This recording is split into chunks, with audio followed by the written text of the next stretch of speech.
UP में RLD को लेकर पिछले कुछ दिनों से लगातार यह चर्चा है कि वो विपक्षी दलों के गठबंधन से अलग हो सकते हैं। जयंत चौधरी जल्द ही बीजेपी के नेतृत्व वाले एनडीए का हिस्सा बनने जा रहे हैं। यह खबर अब पुख्ता हो गई है। हालांकि जयंत की तरफ से कोई बयान जारी नहीं किया गया, लेकिन एनडीए में शामिल होने की तारीख अब नजदीक आ गई है। कांग्रेस की भारत जोड़ो न्याय यात्रा के यूपी में एंट्री से पहले इंडिया ब्लॉक को बड़ा झटका लगना तय हो गया है। आगामी लोकसभा चुनाव के लिए बीजेपी और आरएलडी के बीच अलायंस के फॉर्मूले पर लगभग सहमति बन गई है। किसी भी वक्त सीट अलायंस का ऐलान किया जा सकता है। बीजेपी और आरएलडी के शीर्ष नेतृत्व के बीच लंबे समय से बातचीत चल रही है। इसके पॉजिटिव नतीजे आने भी शुरू हो गए हैं। सूत्रों के मुताबिक बीजेपी और आरएलडी में गठबंधन तय हो गया है। आरएलडी 2 लोकसभा सीटों पर चुनाव लड़ेगी। 2 सीटें बागपत और बिजनौर होगी। इसके अलावा जयंत चौधरी की पार्टी आरएलडी को एक राज्यसभा सीट भी दी जाएगी।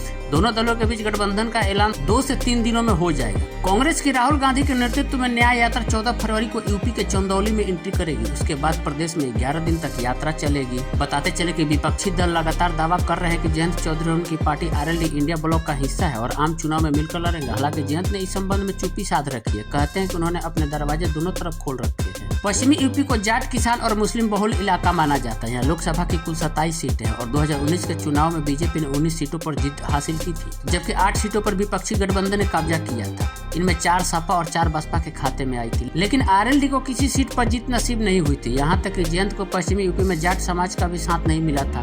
यही नहीं, 2014 के चुनाव में भी जयंत को निराशा हाथ लगी थी और एक भी सीट नहीं मिली थी। 2019 के आम चुनाव में जयंत चौधरी की पार्टी आरएलडी ने सपा बसपा के साथ गठबंधन में 3 सीटों पर चुनाव लड़ा था और तीनों सीटों पर दूसरे नंबर पर आई थी। जयंत चौधरी अपने पुश्तैनी क्षेत्र बागपत से चुनाव लड़े और बीजेपी के डॉक्टर सतपाल मलिक से 23,000 वोटों से हार गए। मथुरा से आरएलडी के कुंवर नरेंद्र सिंह को हेमा मालिनी के हाथों हार का सामना करना पड़ा था।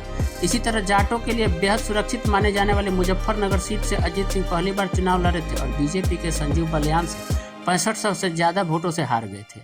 अजीत और जयंत चौधरी को सपा बसपा के अलावा कांग्रेस का भी समर्थन मिला था। यह लगातार दूसरा आम चुनाव था जब चौधरी परिवार को खाली हाथ रहना पड़ा था। पूर्व केंद्रीय मंत्री संजीव बलियान की इस छोटी जीत से पश्चिमी यूपी की राजनीति में बड़ा संदेश गया। दंगों के कारण चर्चा में आई मुजफ्फरनगर सीट पर बीजेपी की जीत को पोलराइजेशन का नतीजा माना गया था। संजीव की जीत से मुजफ्फरनगर में चौधरी परिवार की एंट्री नहीं हो पाने की बातों को भी बल मिला था।